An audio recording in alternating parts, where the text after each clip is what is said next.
चलो मैं भी तुम्हारे साथ अंदर चलता हूँ। जरूरत नहीं कोई इसकी।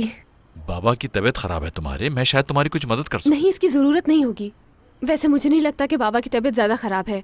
इतनी सी बात को इतना बड़ा कर देते हैं। कोई प्रॉब्लम नहीं होगी मुझे। बहुत शुक्रिया आपका इन सब चीजों के लिए।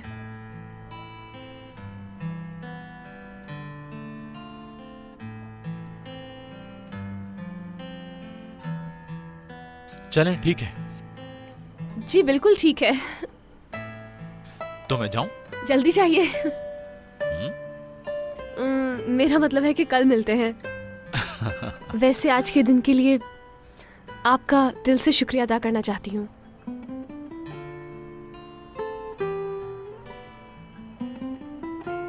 मैं भी कुछ कहना चाहता हूं तुमसे कि मैंने भी तुम्हारी कंपनी को एंजॉय किया।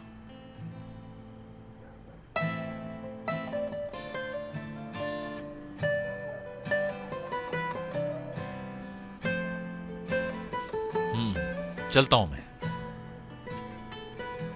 हाँ, अगर मेरी जरूरत हो तो कॉल कर सकती हो तुम मुझे। ठीक है। Good night. Good night.